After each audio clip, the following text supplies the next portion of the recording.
Hello friends, good morning. তো দুদিন ঝড় বৃষ্টি হওয়ার পর ওয়েদারটা আজকে একটু ঠান্ডা আছে, ভালো লাগছে। সকালবেলাটা খুবই মনোরম, চারিদিক শান্ত, খুব সুন্দর একটা মিষ্টি রোদ উঠেছে। সকালবেলাটা চেষ্টা করি পজিটিভ কিছুর মধ্যে দিয়ে ঠিক শুরু করতে আর কি। সকালের যে আমাদের দিনের যে শুরুটা, সেটা পজিটিভ কিছুর মাধ্যমে শুরু করার চেষ্টা করি। সারাদিনই তো ব্যস্ততা, বিভিন্ন কাজকর্ম থেকেই থাকে, নানা রকম ওঠা পড়া সারাদিন লেগেই থাকে।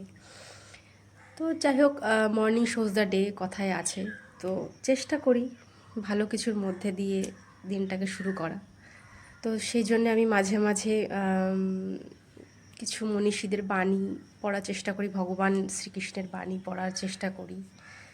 তো আজকেও আমি সেরকম একটু পড়ছিলাম, তো চাইছি যে তোমাদের সাথে একটু শেয়ার করতে। আজকে আমি one of my favourite monks, তিনি হলেন স্বামী বিবেকানন্দ, স্বামীজি আমাদের। তো তারই একটা বাণী তোমাদের সাথে শেয়ার করি। তিনি বলেছেন, ওঠো জাগো, লক্ষ্য পূরণ না হওয়া পর্যন্ত কখনোই থেমো না। যতক্ষণ না তুমি সেই লক্ষ্যটাকে পূরণ করতে পারছো, সাফল্য অর্জন করছো, সেই শিখরে পৌঁছতে পারছো, তুমি সেই লক্ষ্যটাকে কখনোই ছেড়ো না, কখনোই হাল ছেড়ো না। সত্যিই তো বন্ধুরা, আমরা কখনো কখনো অনেকেই হয়তো লক্ষ্য স্থির করি, মন থেকে জোর করেই আর কি সেটাকে করার চেষ্টা করি, কিন্তু কখনো কখনো সেটা কিন্তু আমরা হাল ছেড়ে দিই, আমরা কিন্তু সেটা ধরে রাখতে পারি না। তো আমাদেরকে অবশ্যই চেষ্টা করতে হবে যে যে স্বপ্নের জীবন আমরা লিড করতে চাই, যে লক্ষ্যটাকে আমরা পূরণ করলে আমাদের জীবনের সাকসেস আমরা পাবো, সাকসেসফুল হব আমরা। তো সেই লক্ষ্যটাকে যতক্ষণ না আমরা পূরণ করতে পারবো, ততক্ষণ কিন্তু আমাদের থামলে হবে না। তো উনি সেটাই কিন্তু সকলের প্রতি আমাদের মেসেজ দিয়ে গেছেন।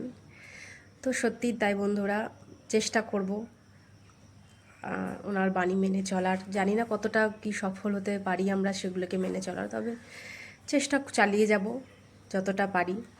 স্বামী বিবেকানন্দ আমার খুবই একজন প্রিয় মহামানব। ছোটোবেলা থেকে আমি ওনার ছোট ছোট গল্পের বই, ওনার জীবনী আর কি, বাচ্চাদের যেগুলো হয় সেগুলো আমি অনেক পড়েছি। ওনার ক্যাসেট আমি অনেক যেগুলো নাটক, যেগুলো শ্রুতি নাটক হতো ওনার জীবন কাহিনীর কিছু, সেগুলো আমি কিন্তু ছোটোবেলা থেকে অনেক শুনেছি। তো একটা অন্যরকম ফিলিংস কাজ করে ওনার বিষয়ে, আমার ভালো লাগা। যাই হোক, তোমাদের সাথে একটা ছোট্ট পজিটিভ কিছু আমি শেয়ার করলাম। যদি ভালো লাগে তো লাইক করো। সকালের দিনটা শুরু করার চেষ্টা করলাম এইভাবে। তো আর নেক্সট আমি আবারও তোমাদের সাথে এরকম কিছু পজিটিভ কথা অবশ্যই শেয়ার করব, সাথে থেকো।